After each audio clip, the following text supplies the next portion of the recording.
What's up, everybody? How's everyone doing out there today? Welcome back to Wildcat MTG. And before we dive into today's video, a little bit of a monologue here.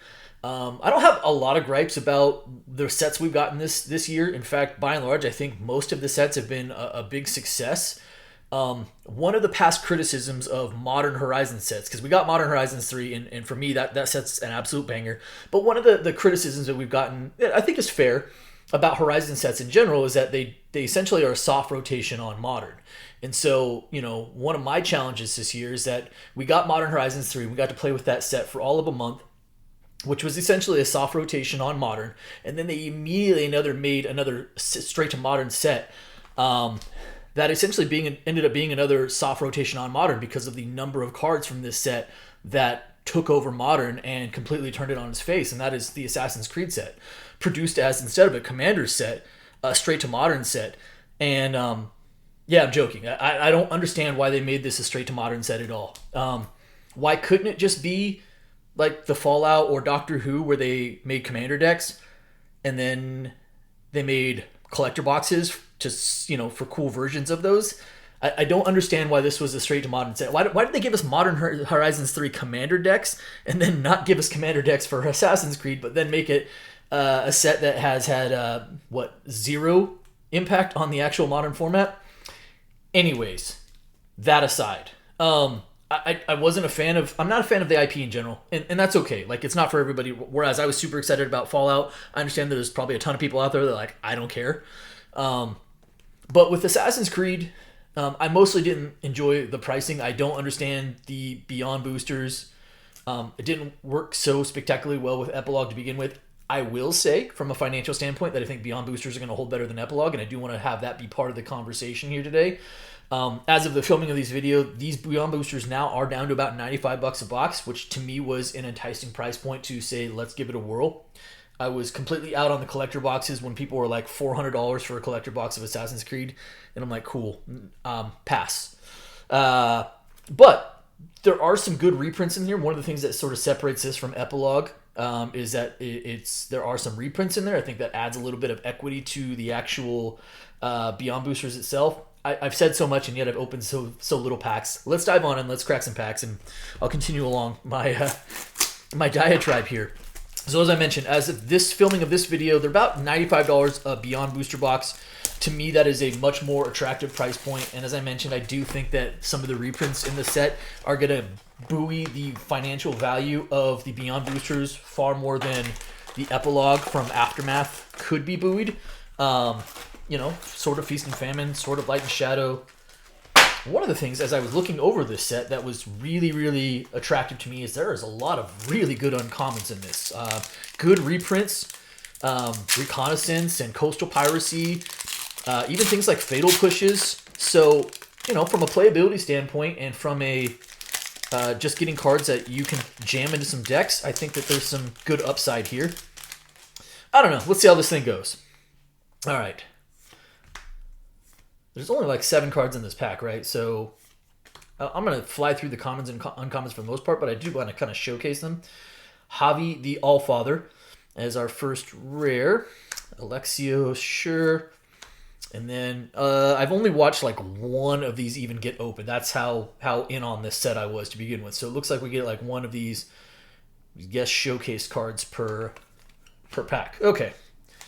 Not entirely sure what to expect, other than I know that it's, 80-something cards. I will say that as I was doing my sort of financial analysis on it prior to opening, because it's only 80-something cards, there are probably like 15 cards in the set between commons and uncommons rares, uncommons, mythics that are over $3. So it's like almost 20% of the cards in the set, which is not a bad place to be. Hook Blade. Propaganda. Hey, there's one of the uncommons I am excited to see. I don't typically showcase the uncommons up top, but why not? I think that's part of the draw of this set. Rest in Peace. If that hadn't been reprinted, multiple times in a very short order, I think that's a more attractive card. Ballad of the Black Flag, Azio, Brash Novice, and a little treasure token. Okay, sure.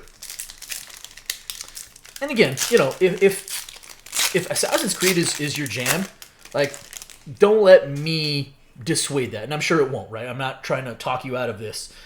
Oh, a Brotherhood Regalia. I think this is like a $6 or $7 uncommon right now. So that is a really good one. This is a strong. If you have like an equipment commander deck, I think this set has a lot of goodies in it. But this is a cool card in its own right as well. Brotherhood Regalia. Cool. Like I said, I think it was like a $6 or $7 uncommon. Reconstruct History, sure, Plains, Majolnir, Thor's Hammer, right? Mjolnir. Yeah, we get it. Viewpoint Synchronization, Mjolnir, Lydia Fryer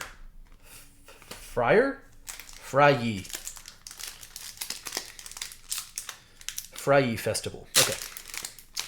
Yeah, like I said, if Assassin's Creed is your jam, like I'm not. Restart Sequence. I kind of like this card. Good. I think the uncommons are probably one of the strong points of this set. That's some good reprints, and there's a few good new cards as well. Fatal Push. There we go. Again, strong uncommon. I know it's like $1 at this point, but so what? That's a playable card.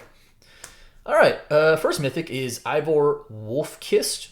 Trample Haste. 6 for 7/6. Deals combat damage. You may mill that many cards. All right. You may put a Saga. Okay. I can roll with that card. Sure. Assassin Initiate and Adewale Breaker of Chains and Phobos. Sir Phobos. But it wasn't my jam, and that's okay, right? But again, I don't fully understand why you made commander decks for Modern Horizons 3 and then you didn't make Assassin's Creed commander decks and instead they were straight to modern set. Hey, Templar Knight. This is another one of those uncommons. I think Templar Knight is probably like $4 by itself. It has that you can have any number of cards in your deck named Knight Templar, or Templar Knight. So I think this is always going to carry a nice little premium to it, and the actual ability is pretty strong. Sheo Jun, uncommon, sure. Mountain, the Hassan. Mortify, and sure. And there's a stamped art card. I didn't even know there was art cards in the set. But yeah, again, I'm not entirely sure of the philosophy behind it. That being said, some sweet reprints. There are some really cool stuff for, of course, Assassin Tribal or Kindred. Mirror. Coastal Piracy. Cool. Coastal Piracy is like, I don't know. It's not even, I don't even know if it's $1 at this point, but it is still a very strong uncommon. Some good rare reprints as well. I hope we see at least a couple of them. What Must Be Done. Kind of neat. Shay Cormac. And, oh, hey, there we go. That's what I'm talking about. That is one of the reasons to open this set. That is a borderless Sword of Feast and Famine. I want to say this is like $35 still. That's a pretty good one. And again, on $95 die roll for a Beyond Booster box, that's already a really solid hit. Can't be mad. Sword of Feast and Famine. I do not care for the regular art in the set. I feel like they really did the swords. They did Lighten's Shadow and Sword of Feast and Famine as reprints. But the borderless look really good. So, that's awesome. I forget that there's like 24 of these things, even though they're like, 7 cards, and one of them's either an art or plus one's a land, and so a little misleading. But Revelations of Ezio, Viewpoint Synchronization, Swamp. Hey, Edward Kenway, neat. I do know that this is another one of the hits in the set. Big commander card. And so between the Sword of Feast and Famine and Edward Kenway, we're probably at like 50 of the $95 right there. That's pretty big. Edward Kenway, pretty good card there. Towering Viewpoint. Alexios Demos of Cosmos. Some of these names I'm going to absolutely butcher. I'm going to do some of them on purpose just to keep people guessing. Does he really don't know how to say that? Does he really not know how to say that? Yeah, probably. All right, another Towering Viewpoint. Haystack, kind of like that card. Shay Cormac.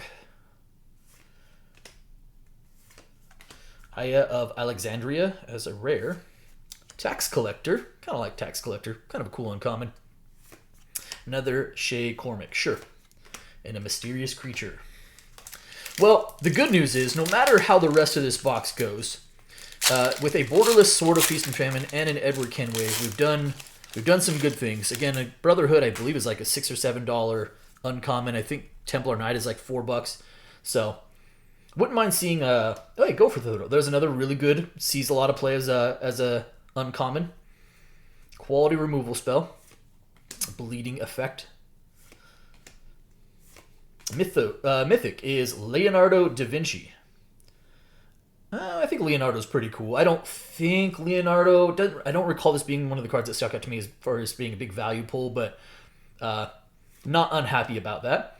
Hemlock Vial as a foil uncommon, and an Arno Dorian after that, followed by a Human Rogue token.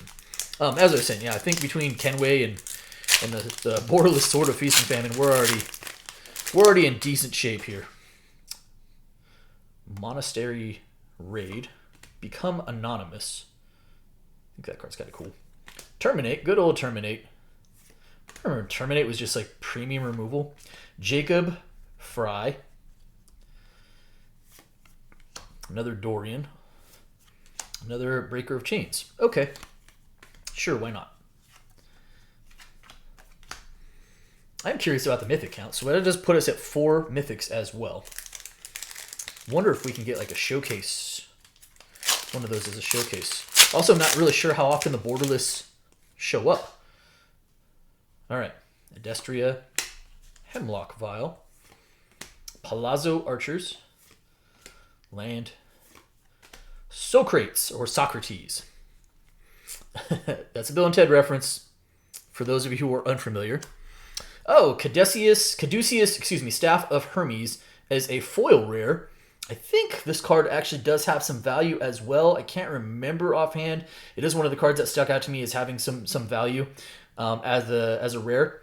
So Caduceus, Staff of Hermes as a foil rare. And again, I'm going to just take a guess that the card's like in the $5 to $6 neighborhood. And then Roshan, Hidden Magister. I don't know how I feel. What do you guys think about the showcase versions? They feel kind of plain. Like I don't know. I don't know what I expected of them. They're fine. I don't think they're incredible, but I think they're fine. All right, Distract the Guards. Another Alexios. Cathartic Reunion. Pretty good card. Little Swamp. Evie Fry. Partner with Jacob. Okay, all right. Propaganda. This time it is a foil uncommon. That's pretty sweet. Oh, and a foil showcase. So you can get foils back here. All right, it is a foil uncommon Roshan Hidden Magister. Sure. Interesting. So that's our first half of the box.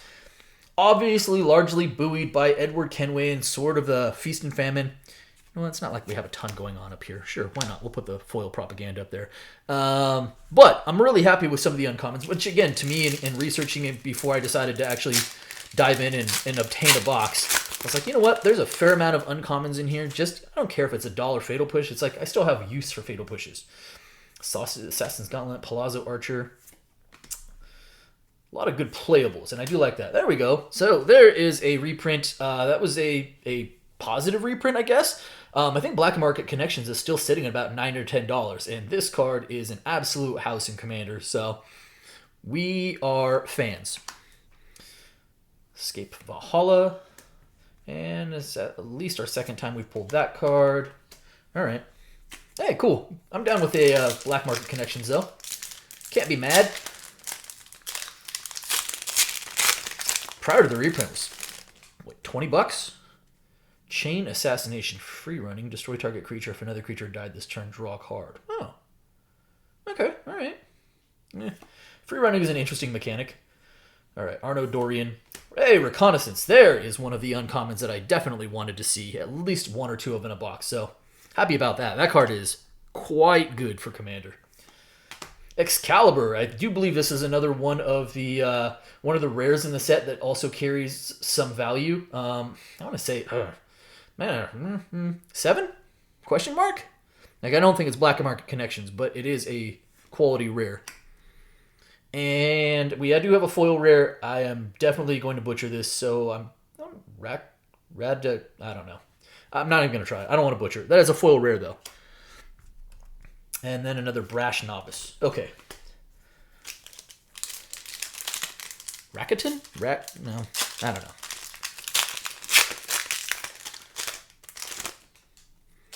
All right, Origin of the Hidden Ones. Nice little saga. Tax Collector again. Reconstruct History. Yaha.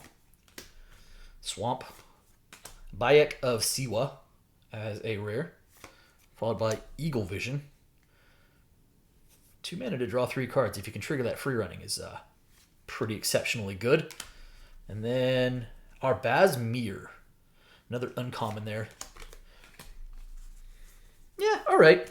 I will say, like, I think this opening experience has been about what I expected. It's cool, but it's not like, I think it's good in like super small doses, right? Smoke Bomb. Actually, I do like that card as an uncommon. I think that card is quite good. Phantom Blade. This time the Breaker of Chains in the non-showcase. What am I doing here? There we go. Island. Aveline de Grand Prix. Death Touch 4/3/3. Creatures you control Death Touch to combat damage. Put that many counters on a creature. That's pretty good. And it's got Disguise. Interesting. Kind of a neat rare. Then another foil rare. This time is a Rest in Peace. Again, an ever useful card. It's just been reprinted into the ground, so it doesn't actually carry any monetary value at this point. But that is sweet. And then a foil showcase. Shay Cormac. So we've been stuck on 4 mythics for a while. Did we get all 4 of those mythics in the first half? I think we did. In the Sword of Feast and Famine and the Edward Kenway take a lot of pressure off the box. All right, the Fall of First Civilization. Path to Exile. There's another strong uncommon. Good for $1 or so. Plains. Royal Assassin. What would this set be? What would an assassin set be if it did not have Royal Assassin in it, right? One of the OG Magic cards. Murder. And a Lydia Fry. Okay. I don't think I don't think we've seen a ton of rares out of that showcase slot, and I definitely don't think we haven't seen a mythic. So maybe this box is good for one of those. I think we've already hit a couple of the good rares that you want to see. And again, I will say if this set is like 80 or 82 cards or something like that, the fact that 15 of them at present are $3 or more, you know, hey, another Brotherhood of Regalia. That's cool. Brotherhood Regalia is, again, I think it's like, I want to say it's like $6 or $7. So that is strong. Your chances of pulling them are pretty high. All right. The cards with value is what I mean. Desmond Miles. What do you do? 2 for 1/3. Menace. +1 for each other assassin you control or assassin engraver. Surveil X. Interesting. Okay. It's kind of cool. This time another foil rare. Another one of the Aveline de Grand Prix. And then another Arno Dorian. Which, of course, like, is the challenge with these micro sets. I don't think they technically think they call this like a medium set. Like, oh, it has 80 cards in it. It's not a micro set. Sure it isn't. The duplication is silly. The ability to pull 3 or 4 copies out of a card out of a single box. Another one of those rares. Esper rares. Hey, a foil Brotherhood Regalia. Okay. That is pretty sweet. We will take that. Cool. Put that up there with the propaganda. And then an Alexios Demos of Cosmos, probably our 2nd or 3rd time. Pulling, again, 3 copies of cards out of a single box, and then, like, rares, not just uncommons. And then somehow not managing to pull copies of other cards. It's just a weird opening experience. Assassin Initiate, Smoke Bomb, Brotherhood Headquarters. Actually, I think this card's kind of pretty good for that kindred theme. Sinu Keen-Eyed Protector is a rare, sure. Bleeding Effect is a foil uncommon. And Shay Cormac. That might be at least the 3rd showcase Shay Cormac we've gotten.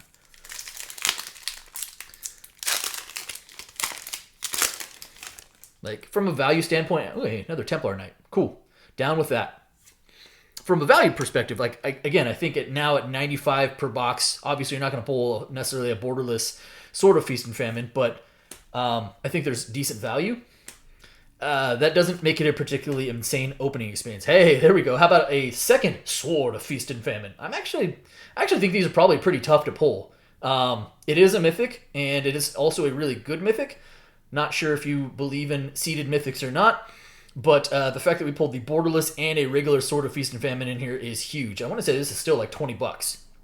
And again, this is why, like I said, there's a regular version. Like, borderless version looks really good. This looks, it doesn't feel like the sword is the feature of the art, and that is an issue for me because this card is really good. But value standpoint, excellent. Hook Blade. And maybe our fourth time. This time is a foil showcase version of the Xiao Jun. And there's our signature gold, another gold stamp card. But double Sword of Feast and Famine and Edward Kenway puts us in a pretty good place.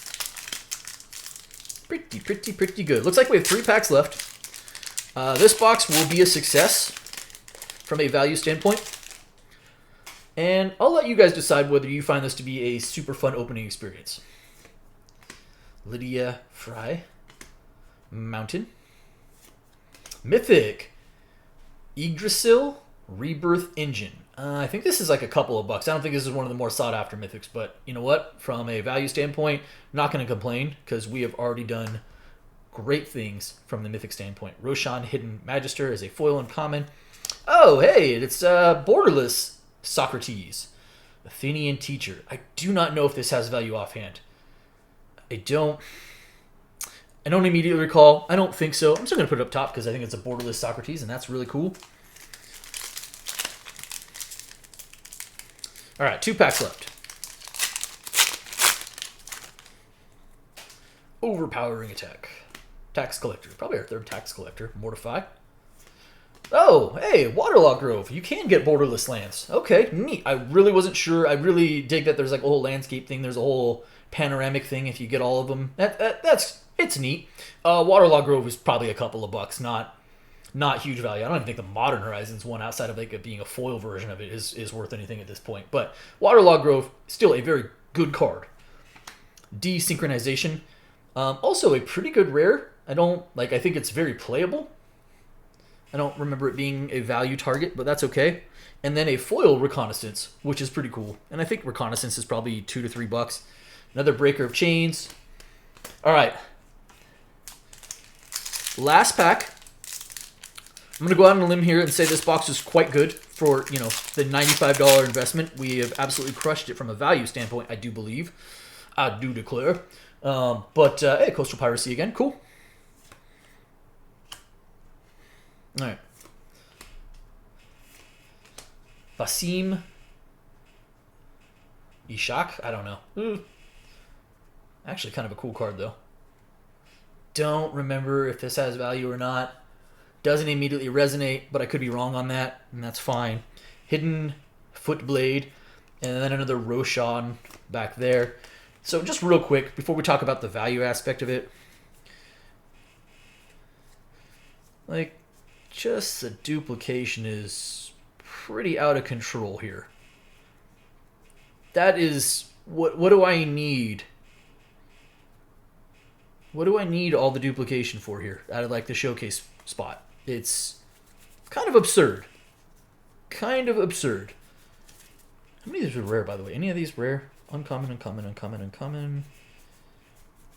This is 1 box. Can you imagine doing oh, there's a rare. Sean and Rebecca Agents.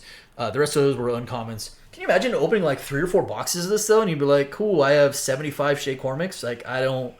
Great. Yeah. So, my issue is the design, the layout of the set. I don't think we needed beyond boosters. I don't know why it was made as a straight to modern. That being said, from a value standpoint, there was a lot of stuff that I was excited about opening, right?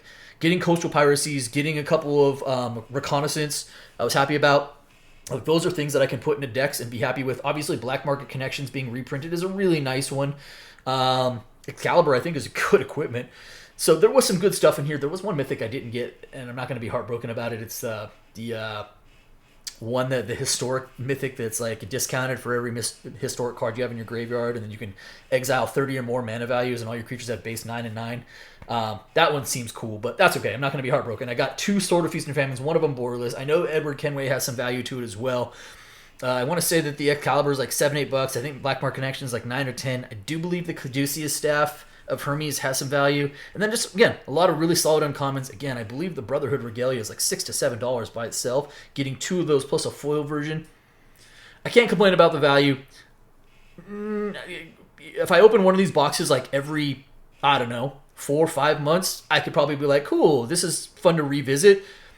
Opening these like in the same way that I would want to open like a Modern Horizons 3 though, I'd be bored out of my mind after like 2 boxes in a short period of time. So anyways, I know it's a long video and there's a lot of ranting in here. That's not my normal MO, but I wanted to at least give Assassin's Creed a shot. Again, I found from my analysis when I was looking at it, the prices of the cards inside for what the the Beyond booster box is going, I was like, I think there's a pretty good shot that I'm going to get good value out of it. I just don't know if it's what you want your opening experience to be. That's going to do it for me today. I hope you guys enjoyed the video. If you did, do me a favor. If you're not subscribed already, hit the subscribe button for me, hit the like button for me, and by all means, drop me some comments. Appreciate each and every one of you. Thank you so much, everybody, and be well.